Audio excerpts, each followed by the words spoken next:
You get a positive test result, and suddenly it feels incredibly decisive. I mean, a positive is a positive, right? Well, that absolute certainty holds up right until you actually factor in the rarity of the condition itself and the test false positive rate. We often think that a single piece of evidence gives us the absolute truth, but the math actually tells a very different story. So, how does new evidence actually change the probability of an event? In this explainer, we're going to build a practical, totally reliable mental model for conditional probability and Bayes' theorem. Drawing on frameworks from Data Zcience Bytes, we'll break all of this down into clear, highly digestible units of knowledge. Section 1. The core question. By the end of our time today, you'll be able to explain the central idea of Bayes' theorem in plain, everyday language. But first, let's dive into the absolute, essential question. How does new evidence change the probability of an event? Think about it. We are constantly bombarded with new data. It could be a medical test result, fresh market research, or a new sensor reading. And we need a rigorous mathematical way to figure out exactly how much that new information should shift the beliefs we already held. Section 2. Defining the terms. To actually answer our core question, we need to get our vocabulary straight. Conditional probability is all about measuring an event given known information. Bayes' theorem, on the other hand, essentially reverses that conditional relationship. It does this by combining your prior probability with the likelihood of the observed evidence. The key here isn't just memorizing definitions, but asking what information goes into this system and what comes out. Keeping these elements separate turns what feels like abstract math into a highly visible, working system. There are three core variables in this system, basically three pieces of the puzzle. First, you have the prior. This is the probability you assign to something before any new evidence is introduced. Second is the likelihood. This is the probability of actually seeing this specific evidence under a specified hypothesis. And third, the posterior. This is your brand new, updated probability after you've incorporated that evidence. Section 3. The four-step mechanism. Now, it's one thing to know the terms. It's a completely different thing to see how they actually flow together. Here's the chronological mechanism you need to follow. Step 1, state the prior probability of your hypothesis. Step 2, identify the likelihood of the evidence. Step 3, combine the prior and the likelihood to get an unnormalized weight. And finally, step 4, you normalize across all possibilities to obtain that final posterior probability. These four distinct stages are what connect your starting information to your newly updated reality. And here's the crucial takeaway. The path matters just as much as the output. Why? Because assumptions, measurement choices, and frankly, outright errors can sneak in at multiple stages of this process. A responsible model shows the entire journey, not just the final number at the end. If you only look at the posterior, you're flying blind to all the assumptions that built it. Section 4. The illustrative example. Let's make this totally concrete. We're going to walk through a compact example where you can see every single transformation happen in real time. Consider this scenario. Suppose exactly 1% of a population has a specific condition. That 1% is our base rate, our prior. Now we have a test for this condition, and it detects 90% of true cases. Sounds great, right?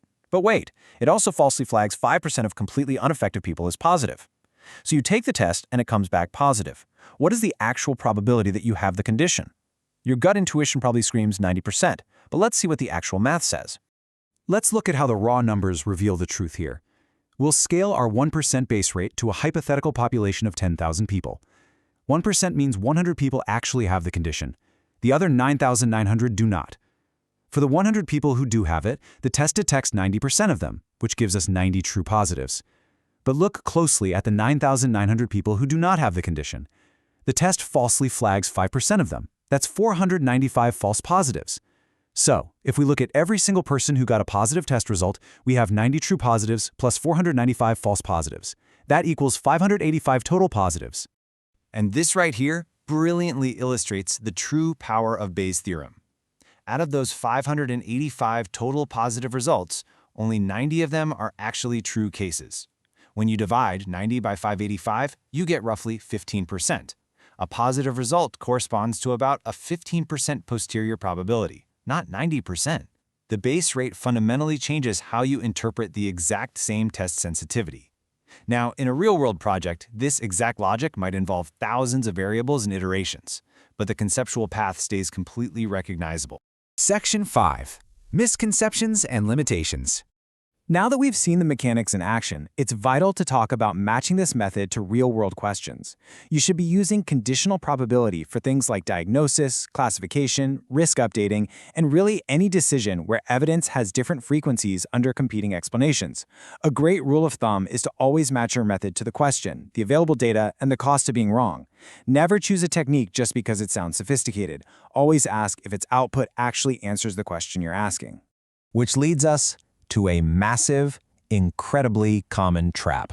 People often assume that the probability of evidence given a hypothesis is equal to the probability of the hypothesis given the evidence. Our medical test example just proved this completely false. The probability of testing positive given you have the condition was 90%, but the probability you actually have the condition given you tested positive was only 15%. A much more accurate view is this. Bayes' theorem connects those vastly different quantities through the prior and the total probability of the evidence. They are not the same thing, but they are intrinsically linked. We also need to be explicit about the boundaries of this model.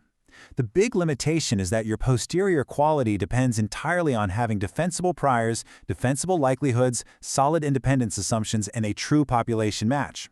Now, that doesn't make the concept useless, not at all. Rather, it defines the exact conditions where your mathematical result deserves confidence and the conditions where you desperately need additional evidence, real-world testing, or human judgment.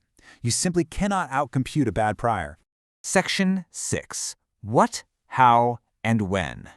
Let's pull everything we've covered together into an actionable framework. What is it? Conditional probability measures an event given known information, and Bayes' theorem reverses that conditional relationship by combining a prior probability with the likelihood of observed evidence. How does it work? It always moves sequentially. Prior, likelihood, combine, and posterior.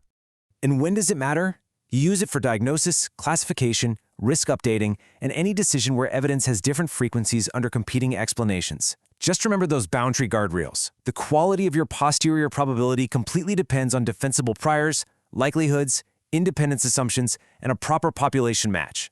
That's the what, the how, and the why. As we wrap up this explainer, I want to leave you with one final, provocative thought. We just saw mathematically how drastically a prior base rate alters the final outcome of what seemed like ironclad evidence. So, as you look ahead to the complex choices in your own life and work, what hidden priors are currently influencing your next major decision?